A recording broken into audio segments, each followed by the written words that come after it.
didn't mention this tonight, but I'll mention it in here in a more kind of close setting, just so we can keep an eye on this. Neil and I are going to start teaching a class. Neil and I will be teaching a class. We're calling it In the Word on Monday nights, starting the first Monday night in March. It's kind of an informal Bible class, just getting together, talking about some things. We may have an introduction class where we talk about how to study the Bible and that sort of thing, but we're going to go through the book of Romans. So it'll be on Monday nights. We're going to have a sign-up sheet, generate interest, but if y'all come, we'll teach it. And just Monday nights. It's not going to replace Wednesday, but it won't be any, we don't plan to wear a mic or anything, just very like this, just without, YouTube smaller group, bring discussion points and all that. Hopefully bring some friends too, but anyway, there'll be a sign-up sheet, I believe, Sunday. So there we go. Go ahead, Romans chapter 12. Turn your Bible to Romans 12, and we'll start in verse 14.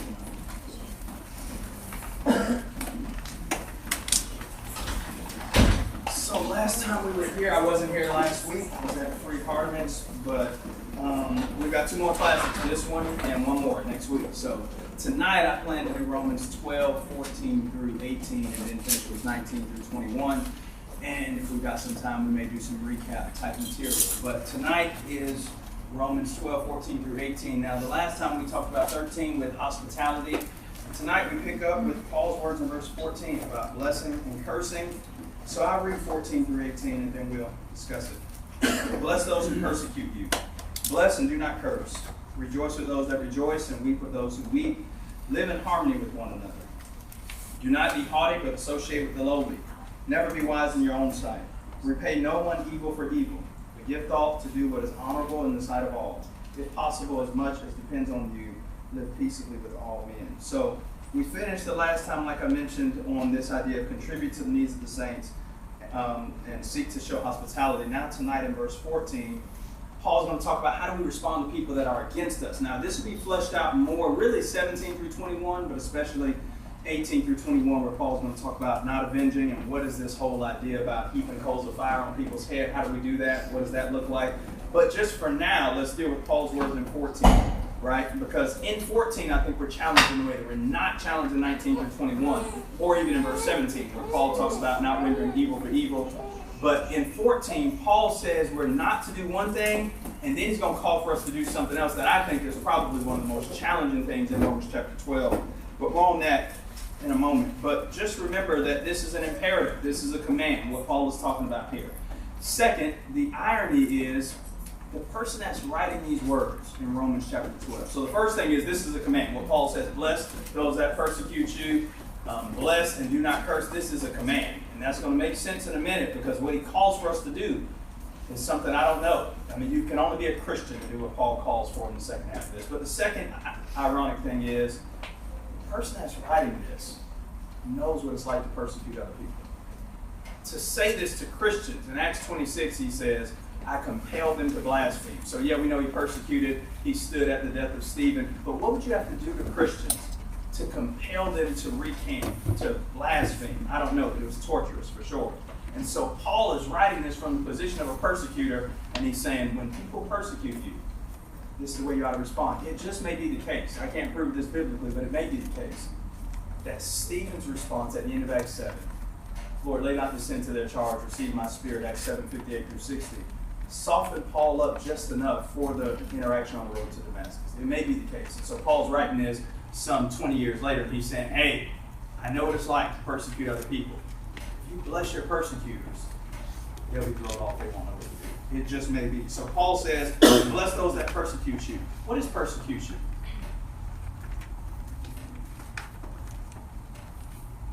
And how do we know when we're facing persecution? So give me some feedback. What is persecution? How would you define it? Somebody says, I'm being persecuted. What is persecution?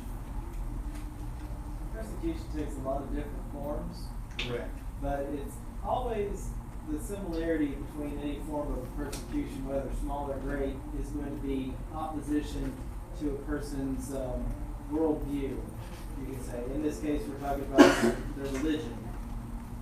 So persecuting somebody because of their Christianity would be, because they're a Christian, maybe it could be so much as going to attack them physically. People who have been beaten up because they have stood for things that Christ stands for. But sometimes it could be even more subtle, more like trying to withdraw from them socially and isolate them socially so that they feel alone. Okay, what else? What do y'all think about? I think all that's good. What do you think about persecute? Because Paul's going to say in verse 14, bless those who persecute you. What is persecution? Hostility or ill treatment.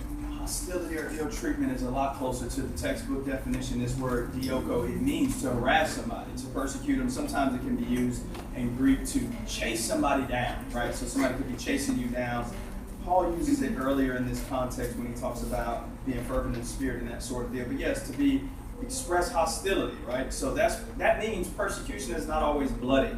It's not always deadly. Neither does it mean that Christians are always on the run of some sort. Sometimes people read the book of Acts and they think, well, Christians were persecuted then, but we know nothing about that now. Not to that same degree, but there is persecution. In fact, Paul says in 2 Timothy 3:12, yes, and all that live godly in Christ Jesus will suffer persecution. Evil men and seducers will wax worse and worse, deceiving and being deceived.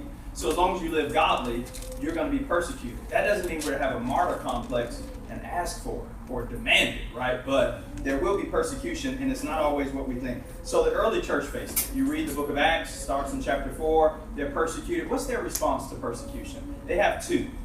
Go to Acts chapter 4. They've got two responses to persecution, but y'all know this already, so just tell me, what are their two responses? They rejoice. Yeah, they rejoice. I was going to say praise because I wanted two P's. I'm a preacher. Yeah. I was going to say praise, but we'll take rejoice. I mean, that's what the Bible says that, Steve. Yeah, they rejoiced. Acts 5, 40 and 41 is the text. After they were beat, they left the council, and they rejoiced that they were counted worthy to suffer shame for his name. So that's the second response. But what's the first response at the end of Acts chapter 4? What do? Starts with a P, ends with Ray. Pray. There we go. I knew somebody was going to get it. Yeah, they prayed. They prayed so fervently that the place where they were assembled, it shook.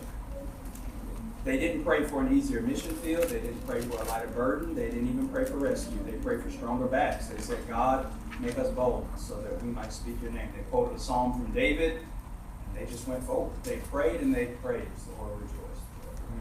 Yeah, they prayed and they praised God in persecution. And so we need to think about our response. I want to look at a few passages, and then we'll talk more about what Paul calls for in verse 14. The first one is Philippians 1 and verse 29. And the first person that gets there, just go ahead and read it. Philippians 1:29, or just who wants to claim dibs on these? I'm going to give three passages. So who wants Philippians 1:29? Jeremy. Who wants 2 Timothy 3:12?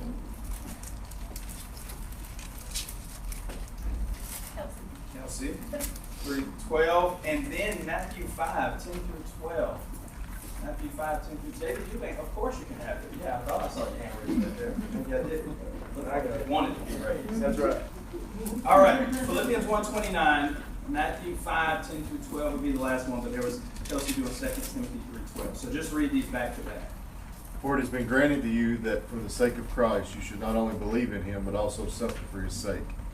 Everybody got that, Philippians 1:29? Philippians is a great book. It's a book about joy. But Philippians 1:29 is kind of snuck in there. We don't talk about it a lot. But Paul says, to you is given in behalf of Christ, not only to believe. Praise the Lord.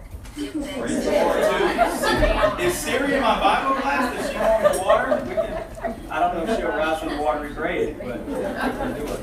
Philippians 1:29 says, to you is given in behalf of Christ, not only to believe on him, but also to suffer for his sake. So part of being a Christian is, yes, belief, strong confidence and conviction, but it's also about suffering. And Paul says that in this epistle that's known for its great joy, but you can really read Philippians through the lens of suffering because he talks about it throughout the epistle. So we've talked about the joy, but Paul wants to talk to them about suffering. It's in chapter 3, 10, and 11. It's in chapter 2 about Jesus and Epaphroditus. And he ends in chapter 4 by talking about being in prison and learning how to be content with everything he has. Part of being a Christian involves belief, but also suffering. 2 Timothy 3:12. Indeed, all who desire to live a godly life in Christ Jesus will be persecuted. All right, so we quoted that earlier, but Paul says this is going to happen. He's writing to Timothy. This is Paul's last letter. And in 2 Timothy, he says, This is where I am. In chapter 4, I fought a good fight, finished the course, kept the faith. But what Paul mentions in chapter 3 and verse 12 is this: Timothy, I'm not an anomaly. This may be your fate. Everybody that lives godly in Christ Jesus will suffer persecution. The last one, Matthew 5, 10 through 12.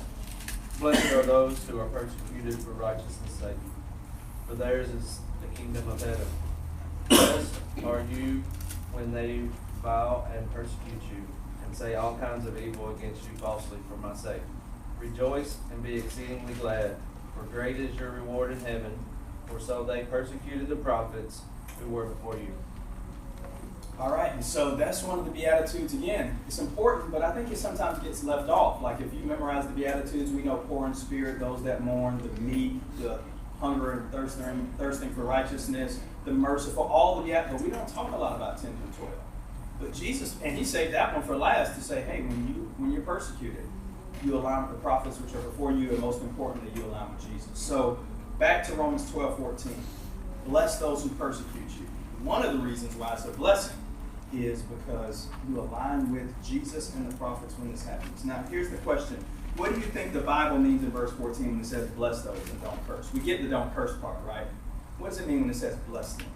I think that does confuse some people sometimes when they read this. Like, all right, so these people are persecuting, so you want to bless them and they'll be able to persecute more or something like that. But that's not what he's talking about. I think when you're blessing someone, you're looking toward their ultimate good.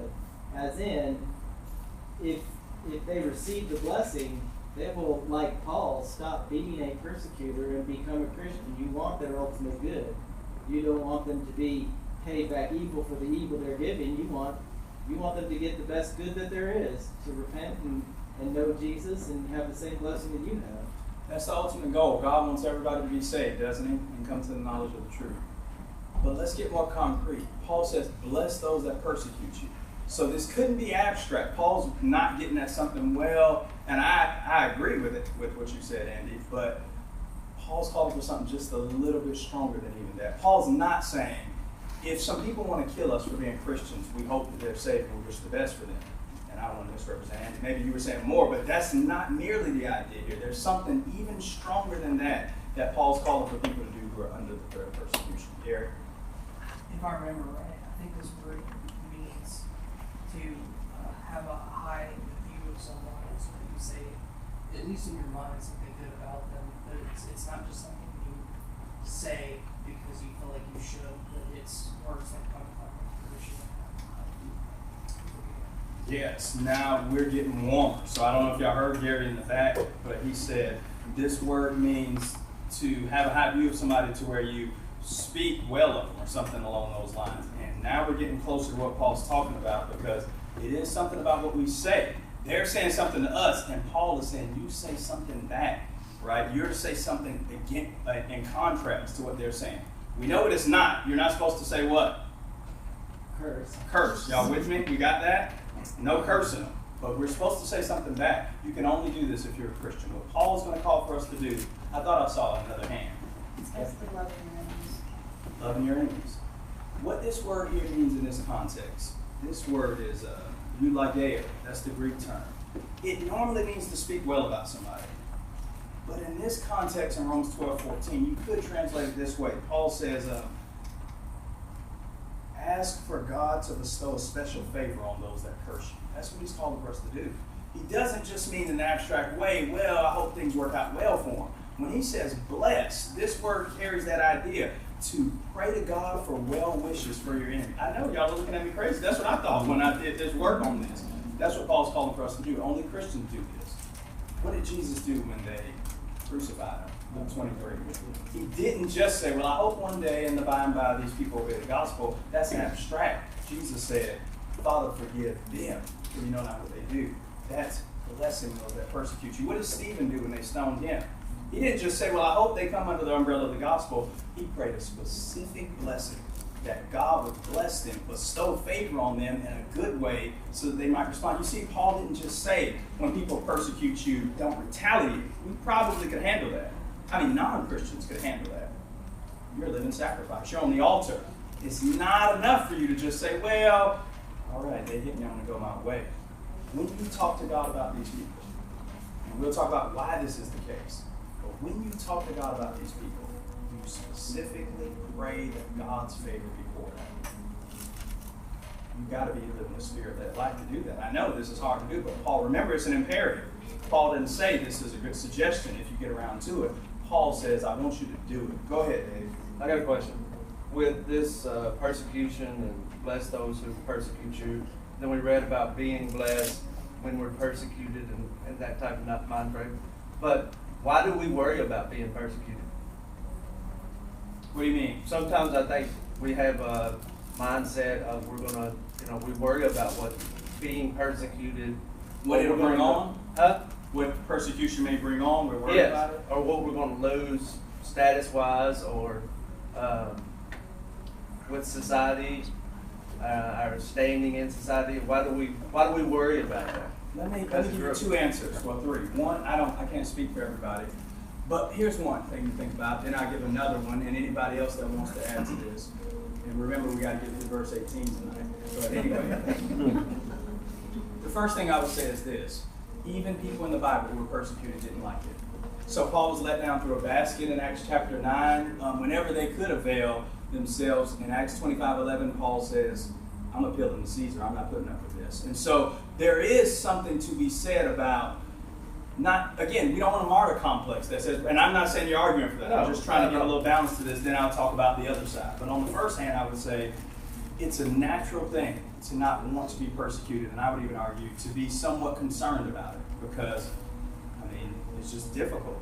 It's nothing welcoming about it. It's hard. That's why the New Testament epistles are filled with ideas. You think about 1 Peter 1:6-7. A fiery trial has come to try you, and hold firm and fast, because it's not something that anybody welcomes, especially who hasn't dealt with it in a physical way or in a great, in a heightened sense. So that's the first thing, that it's a natural response to not want to be persecuted or desire it, or even to worry about how it's going to play out. I think our ideas of persecution and actual persecution are two different things, right? We've seen movies and we've seen the news and we think that. So that's one thing. The other side of it is we're preachers of comfort. And that's the difference between us and the first century church. I really believe that at the heart of it, the big idea is in the first century, they didn't look at life and say, look at what the world's coming to. They looked at the world and said, look at what's coming to the world. That's the great difference between us and them. When they were persecuted, they just picked up, they knew the world wasn't their home.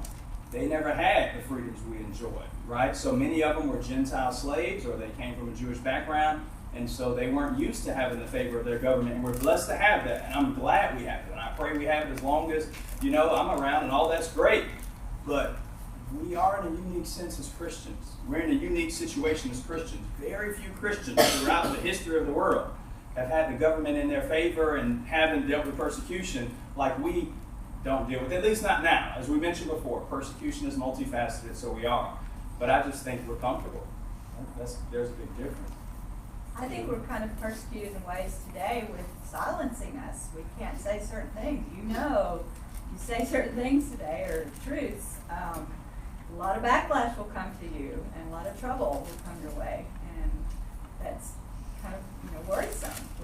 It's a different type of persecution. It's not physical persecution, but it can be and it can be hurting your lot in life, where you are, and all this. Yeah, I think so. And I also think, going on what was just mentioned, we need to be gearing up for conversations like this one, because it's coming. It's already happening. What we don't want to happen when persecution starts, or when it intensifies, let's use that, when it intensifies, is we fail to respond like Christians. See, people that haven't been persecuted, they'll start responding to persecution like worldly people do. The goal is to be Romans 12:14, Matthew 5:10-12, 1 Peter. So we got to start conditioning our minds, or we'll think, how dare they tell me I can't preach the gospel? Who do they think they are? Well, I'll do this, and I'll defend myself. And we might respond like Americans and not like Christians. And I would say we should be aware of that. We need to be careful that we respond like Jesus would, and not based on avail yourself to your rights. Paul did, Acts 25:11, Roman citizenship. He kept it in the context of Christianity. What drove Paul was not the favors that he had in Roman citizenship. It was his faith in Jesus Christ. And if that happens, Dave, back to your question, our mindset should be, for me to live as Christ and to die as gain. And again, I would argue that's supposed to be our mindset. Easier said than done, but that's how we should view it. Whatever the persecution is, look, we're going to preach Christ. If they say we can't say this about gender, we're never going to be unkind, we're never going to be ungodly, but I'm not performing the same-sex union. I'm not doing that with the marriage.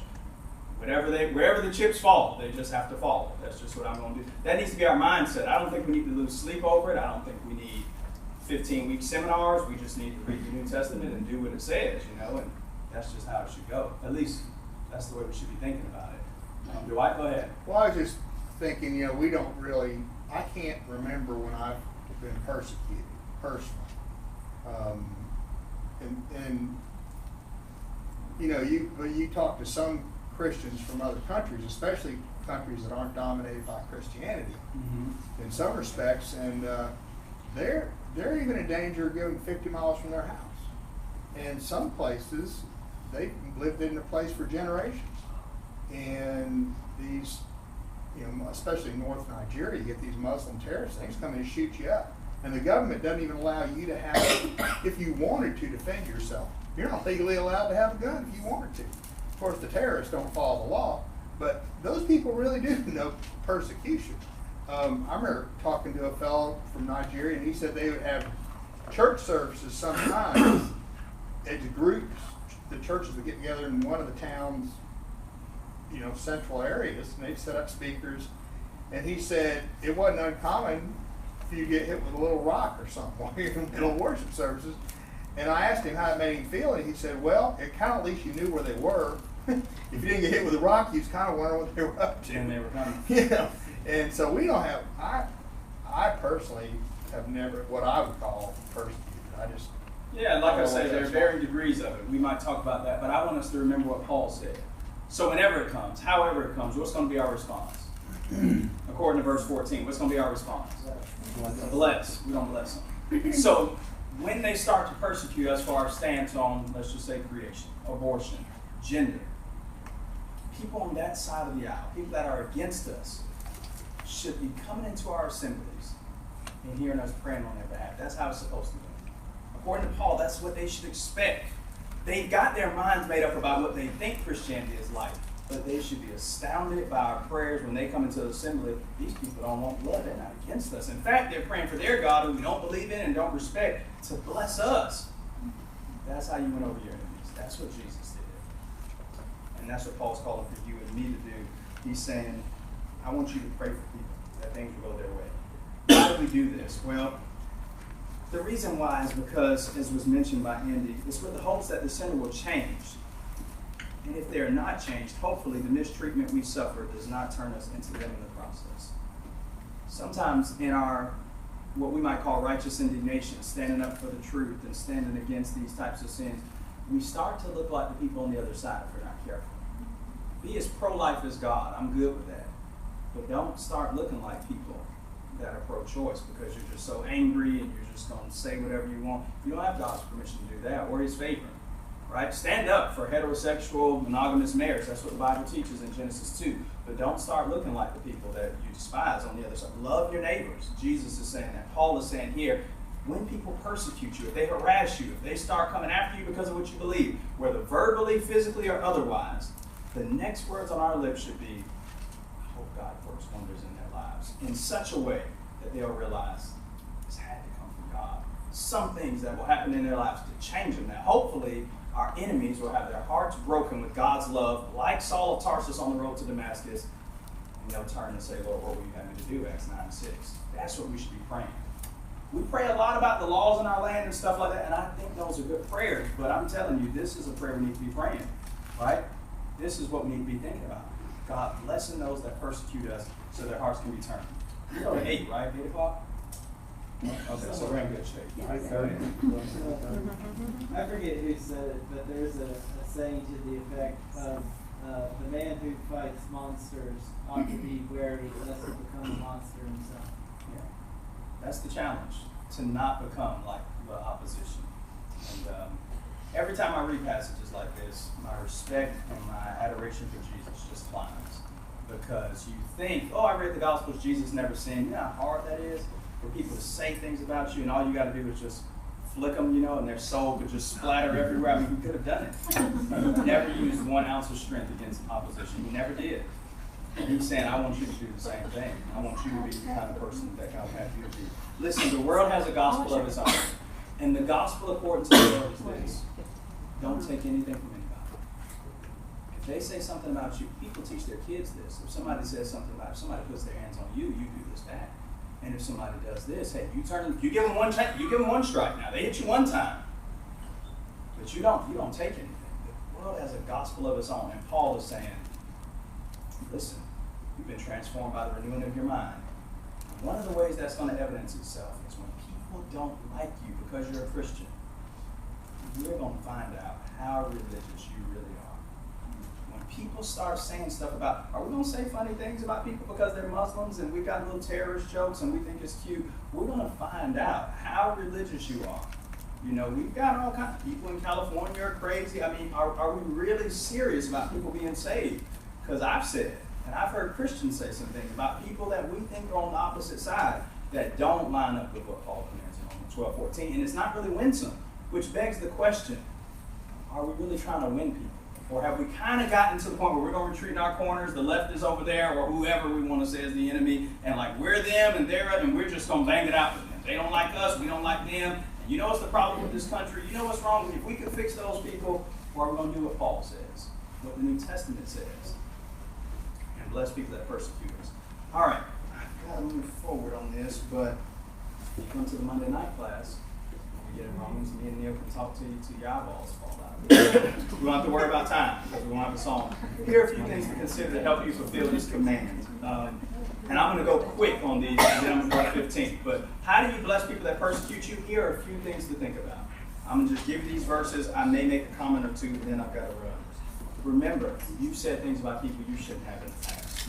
Ecclesiastes 7:21 and 22 says, when you hear that your servants cursed you, don't respond angrily, because you know in times past you said things about others that if it was carried back, you wouldn't like it. Remember, you said things about other people that you wouldn't want repeated. And so when somebody says about you, you should be able to take it in a way that says, you know what, I've said some things I shouldn't. I've mistreated some people. Number 2, Titus 3:2-5 says, speak evil of no man, neither be a brawler. Have compassion on these unbelievers, because you remember you too were once walking according to the flesh, serving divers lusts. But after the loving kindness of God appeared toward man, he saved us, not according to our own works, but his own mercy. He washed us with the regeneration. Paul tells Titus, now you're dealing with Cretans and they're worldly people, but we used to be just like them. And we need to think about that. God's going to repay 2 Corinthians 5 and verse 10, 2 Timothy 4:16-18. And also remembering that God is watching and keeping a record. We're not masochists. You know what a masochist is? A masochist is somebody who likes pain just for pain's sake. The New Testament doesn't call us to that. Even people in heaven, in Revelation 6, 9, and 10, people who have been martyred, were praying to God to get vengeance on their enemies. It's not a wrong prayer to say, God, I don't like this, and this isn't fair. I want you to do something about this. That's what they're praying in Revelation 6, 9, and 10. And God does not say, well, you're already justified and saved, you're in glory, forget about it. He says, we will take care of it once the suffering has been fulfilled and your brethren on earth have been preserved. So remembering that God's going to right the wrongs keeps me from being the divine cop, and I can pray that God bless them. And if they spurn those blessings when they come, God's going to give them justice in due time. All right, verse 15. We've got to move. Sorry, I wish we could spend more time on that. But 15, rejoice with those that do rejoice and weep with those that weep. So Paul says, I want you to treat people the right way that are your enemies. And he's going to say a few things about brethren in these verses, and then he'll end with how we treat our enemies again at the end of the chapter. This verse in verse 15 guards us against this attitude of, I've got my own personal relationship with God. I'm a Christian. I don't really need the church, or I can come in and do my thing, but I'm not really connected. You know, I see a lot of people in the church. They're in their little groups, not me. I'm me. I just do me. Me and my family, we're just us, and we just... Romans 12:15 won't let any of us get away with it. I want to look at what Paul says in these verses. The first thing, what does Paul command us in the first place in verse 15? What are we supposed to do? Romans 12:15. I was working on this verse today, and I was translating it, and I was reading what a man said about it, and he said, he believed that the rejoicing with those that do rejoice is harder than the weeping with those that weep for most people. I heard a preacher preaching a sermon one time on this, and he said most people, if you start telling them a sad story, it could be about your dog Lassie or anything, before you get through with the story, they beat you crying, right? People don't have a problem really weeping with those that weep, but what about rejoicing with people that are rejoicing? The New Testament commands us to rejoice. You know this verse. Rejoice in the Lord always, and again I said rejoice, Philippians 4:4. Rejoice evermore, 1 Thessalonians 5:16. But the New Testament doesn't say just be happy. It says you rejoice with other people. So you need to be thinking about other people. Paul is later on going to say weep with those that do weep. Do you think this would have been the natural response for Christians? Is it easy for you to be happy for other people?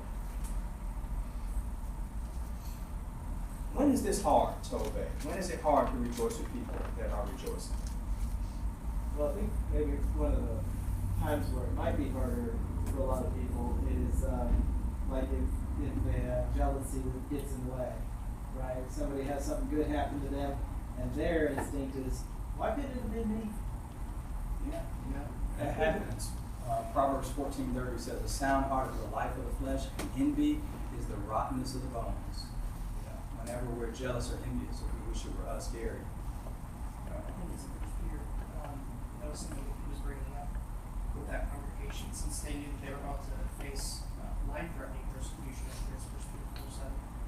But when you have one family that escapes with their lives, maybe just because they denied Christ and they're ready to avoid having a family member killed in front of them, but maybe not even with that, just maybe for whatever reason the Roman soldiers passed their goal line and they hit up this other family. That was something that appeared to be an issue, at least a little bit in the early church. It's hard to rejoice with someone who is happy about the fact that they escaped death or having to watch someone in their family die when you yourself are doing that. So that may be where this is coming from, since they are so brothers. Yeah, it could be physical persecution, and maybe one skipped, one didn't.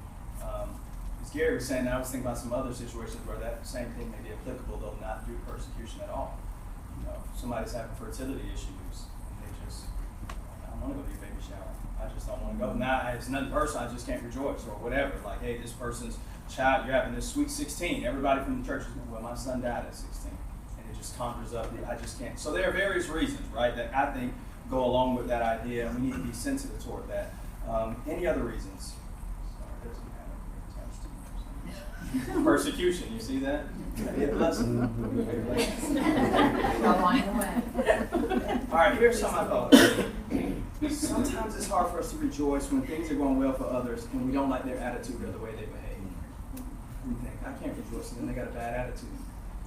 Paul said this in Philippians 1:12-18, and we don't have time, we've got 11 minutes, but in Philippians 1:12-18, Paul talks about being in prison. He says, many of the brethren of the Lord, because I'm in prison, have gotten more emboldened to preach the gospel. Some do it of envy and strife, supposing that affliction to my bonds. They wanted to make it harder for Paul. Paul's response was, either way, whether in pretense or in truth, Christ has preached, I do rejoice, and I therein will rejoice. I don't like the way everybody preaches the gospel. I don't like the way some of my brethren go about it sometimes, with their attitude, their spirit. Paul said, look, God's going to judge the motive and deal with them. But when people respond, I rejoice with them. I don't like the way people do things sometimes, but Paul says, I'm going to rejoice with them. All right, another one. Yeah, I know, dealing with hardship. All right. It's hard to rejoice with other people when life's not going good for us, when things aren't going our way in life, when we just feel like life's not going our way. But some of the things we mentioned, and I was going to say this later, but I'll just say it now, part of our problem, and you might sum all of these up this way, is it's hard for us to rejoice with other people when the focus is on us, you see. Empathy demands that you stop thinking about yourself and you enter the shoes of others. It doesn't mean you deny your emotions and your hardships and your difficulties, but it's not your party. It's not about you, at least in that moment. And you've got to be spiritually mature enough to not take it personal. Look, nobody's happy that your family member was swallowed up in the persecution, but it's still a good thing that this family wasn't, and they deserve to be happy about that. I'm not happy about anybody having fertility issues. But a life has been brought into the world, and that's still cause to rejoice. That's still a good thing. And I don't want to minimize anybody's hardship or anybody's difficulty. I get that. But the New Testament is calling us to something a little bit higher, to say, and Paul deals with both of them, so it's fair, right? The weeping with those that weep, we can hold both of those things in tension. But people that are experiencing times of triumph and times of mountaintop experiences shouldn't have to sort of press that down, because that's not what the New Testament calls for. What should happen in both of those circumstances, according to verse 15, is those people should meet halfway down the street. I was coming to weep with you. Well, I was coming to rejoice with you. I'm so sorry you're in this circumstance, but I'm happy you're in this circumstance. The life of the living sacrifice calls for us to get out of ourselves and not think about what's going on with us. We might fail to rejoice with others because we compare ourselves to them. And Andy kind of talked about this a moment ago. All right. Anyway, well, I was going to talk about some ways we can rejoice, but we've got 8 minutes. Yeah, here, I'll go through these. Here are some ways we can rejoice with other people, practically. Mark special days for other people. Oh, God. Mark special days of other people on your calendar, and remember to say something on those days. People's anniversaries, people's birthdays, people's various events that happen.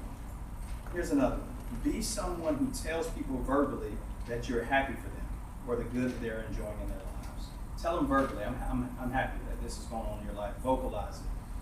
Next, keep note of prayer requests and things that people are dealing with, and if and when things go their way, thank God with them and for them.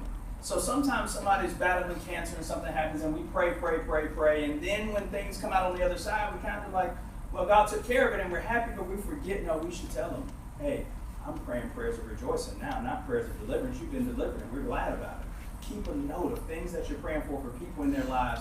And when things go their way, whatever it may not even be something as severe as cancer, but whatever it is, rejoice with them when they come out on the other side because you kept note of it. We remember the sick in prayer, but we should also remember people that are rescued. Ask people how things are going in their lives, and then ask them if anything good has happened lately or anything they're happy about. Just ask them. When you do that, 2 things happen. Somebody who normally just have hi and bye fellowship, how you doing, good, but when you say anything happening, going on, anything good, 2 things happen. One, this person is being trained, and we're being trained at the same time to learn how to search our lives and count our blessings. When somebody says anything good happened recently in your life, you've got to start thinking, well, has anything good happened? And then you start thinking, yeah, I hadn't thought about it. Nobody's ever asked me that before, and now I've got to think about something. And you learn how to count your blessings. You've got to be trained to do it, or you'll miss out on all the good stuff in life. And so when people do that, say, well, that's great. I'm glad that. Express that thanksgiving. Now, we've got 6 minutes, but let's talk about the weeping. And a few people that rejoice with people in the Bible that I could think of when it wasn't them. Just think about Jonathan. What a great man he was. He said, David, you're going to be king in Israel and not me. And I'm happy about it. Saul hated David, but Jonathan was the heir apparent. Saul called him a word we won't say right now, but he called him a curse word pretty much because he says, you're supposed to be the heir to the throne and you're kissing up to David. Jonathan said, David, I'm so happy you're going to be king and you're going to be a great king. And would you save me a spot next to you, 1 Samuel 23:17? Elizabeth, you remember when Mary comes to her in Luke chapter 1, she says, you're carrying the Son of God. She didn't say, can we switch? You get John, I get Jesus. She said, I'm so happy for you. I'm so glad that the mother of my Lord has come here and the babe leaped in her womb. Maybe her happiness was contagious to John. We can't prove it, but she was happy for what Mary was experiencing. What about John the Baptist? Nobody ever plays second fiddle better than John. Every time you read about John in the New Testament, he's pointing. There's the Messiah. There's the Lamb of God. He takes away the sins of the world. Matthew 3 says everybody in Judea, Jerusalem, and around Jordan came to John to be baptized. He was a mega preacher. And when people came to him, he couldn't wait to start pointing to Jesus. He was happy for the bridegroom to finally receive his bride. And then Jesus. Jesus was happy for the apostles. He said, you know, the works that I've done, you'll do greater works than these, John 14:12. He told his disciples in Matthew 11:25, well, he told God, I thank you, Father, that you revealed these things to them and not to babes. You revealed to babes and not the intellectuals. He was happy that the disciples were going to do greater works than him. I don't believe in quality, but in quantity. They were going to do greater works than him, and he was happy for them. Rejoicing with those that do rejoice. All right, now what about the weeping part? Coming along, Adam. Woo! Right, weeping with those that do weep. Now, Job's friends were the best at this, and they were the worst at the same time. When they pulled up on Job in Job chapter 2, what did they do with Job when they first saw him? 7 days. Didn't say a word. They lifted up their voices and wept. They probably were in shock and horror. 10 funerals he had. This rich man, all of his property is gone. The boils on his skin are probably breaking out with pus. I don't mean to spoil your dinner, but that's probably what Job's dealing with. And when they saw him, there were no words. And then they start talking. And Job said in Job 16:2, miserable comforters are you all. If I were in your place, I could say the same thing. You're the worst people in the world. You're no help. So learn from Job's friends and then learn from Job's friends. The Bible says Jesus cried in the Gospels 2 times, and it was never about him. He cried at the grave of Lazarus, John 11:35, and he cried over Jerusalem, Luke 19:41. Weep with people that weep. Some people are good at this, but then some people like to dodge people who are struggling through hardship. They don't really want to deal with this type of thing. But Gary was talking about some of the context, and you think about the Roman Christians. They came from Jew and Gentile backgrounds, and Paul saying, look, your lives are now knit and merged together. Learn to weep with people that are going through hardship. We might shy away from weeping with those that weep for a few reasons. There's nothing we can do about it. You ever think that? Look at all this stuff this person's going through. There's nothing I can do to alleviate their pain. Nobody's asking you to do anything, really. Just to weep. Or we might think, there's always something going on with them. She's just a basket case. Not just, oh, sister sad, brother blues. Oh, it's just always something with them. I've got my own issues and family stuff I'm dealing with. I just don't have time. I'm sorry. I know they're going through stuff, but we got our own Kemp crisis right now. We just don't have time. You know, I really don't think it's that bad. Besides, other people are dealing with stuff that's far worse than I think she's overplaying it. You know what I mean? She just likes attention. I don't think it's that bad. But remember, if we're Christians, when it's family, if it's a big deal to them, it's a big deal to me. So how do we learn to weep with other people? Here are a few things I would suggest. We got 2 minutes. We're not going to get to verse 18. Y'all probably figure that out. If you want to weep with people that weep, one thing you should do is cry, but don't fake it. When Jesus got to Jairus' house in Mark chapter 5 and verse 38, it says that there was loud wailing. And what is that all about? Well, in the first century, there were actually paid mourners. When people would die, they would have these actors, and they would pay them mourn, and they're doing this. And Jesus says, don't weep. She's not dead. She's sleeping. My point is, don't be the Mark 5:38 type people. Don't fake it. But when people are struggling, give them your tears.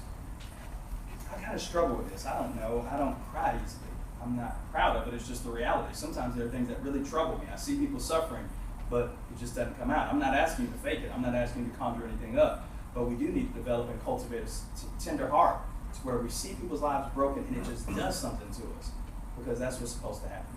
Jesus was the manliest man that ever lived. And if he cried, then we need to be doing the same. We can give people a hug, pray long after the sorrowful moment has initially occurred. Just sit in silence with the sufferer and just be present. Now here's a few don'ts, and we probably will end here, but hopefully y'all give me 2 more minutes, because I want to at least get through what I've got on verse 15. When people are hurting, don't tell them not to cry. Don't say that to people. God has wired us with these emotions. And the American motto for grief, which says have a stiff upper lip and don't suffer. Anybody that's in any type of psychology or counseling knows that there are long residual effects in our culture because of that mindset. If you go to other cultures in the East and other things like that, you read the Bible, they moan for Moses for 30 days. People get out of their system, for lack of better words, and they really mourn and they really deal with it, and then they normally can trudge on with life a little bit better. Somebody dies, we have the wake, we have the funeral, we're done. And then somebody has a come apart in 6 months, and we're like, I thought you were over it. You don't get over it. Don't tell people who are suffering, don't cry. No, let them cry. God's wired us in such a way that we're built in with those emotions. That was my second bit, wasn't it? Don't make it about you. Don't say, this happened to me once, and it was far worse. Don't become the hero. Or even if it's the same thing, oh, your son died, I love him. Don't make it about you. Don't assume they have enough comforters and you'll just be piling on so you don't go. Don't worry about what others think. Don't forget to pray right away. Here's one, especially for Christians, weeping with those that weep. Don't try and say deep and profound things on behalf of God. Don't. This isn't the time to be a theologian. Now, do say the things about God that are true. If a person's blaming God and all that, approach it with sensitivity. Do speak the truth, but don't try to be profound. This isn't the time to recall all of your favorite songs about, weeping may endure for a night, but joy comes in the morning. They're in the night. And sometimes it's good for people to just sit in the night, at least for a time. The Bible's full of lament, and people should be able to do that. And we just need to enter into their suffering. Sometimes we want to move them out of it faster. because it makes us feel better. We're uncomfortable with people in their suffering. And so we would feel a lot better if they just got on with it. The Bible doesn't teach that. It says, sit with the sufferer and embrace it. Now, the last thing I want to do, I know time's gone, but I just want to mention a few people that may be suffering that we need to think about. People that we may need to weep with. All of these start with D, because I'm a preacher, all right? People that have dealt with death in their family, near and far, whoever it might be. Weep with people that are dealing with death. People dealing with divorce. I know what Matthew 19 teaches, and I believe it. One man, one woman for life, until death separates you. But every time somebody's divorced, sometimes it's biblical, sometimes it's not, sometimes people wish it was another way. My point is, teach what the Bible says, but weep with people that are divorced, that wish it were otherwise, and that don't enjoy being in that situation, but here they are. Weep with people that are dealing with departure, maybe apostasy in their immediate family. Weep with people dealing with diagnosis for various health issues. Weep with people dealing with discouragement of any kind. People dealing with sin. And lastly, people dealing with failure and reversals in life. I'm going to read you this quote and then we'll quit. A man said once, one does not have to operate with great malice to do great harm. The absence of empathy and understanding are sufficient. One does not have to operate with great malice to do great harm. The absence of empathy and understanding are sufficient. If you really want to hurt people, just fail to have empathy. Just be careless. But of course, we're living sacrifices. And so we're going to rejoice with those that do rejoice and weep with those that do weep. One more class of Romans 12. Thanks for a good Bible class. Thanks for the time.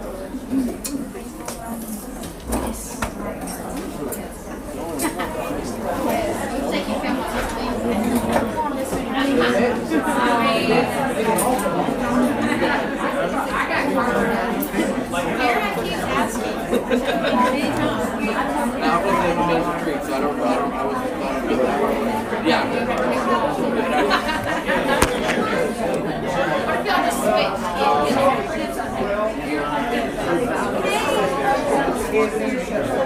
I found one.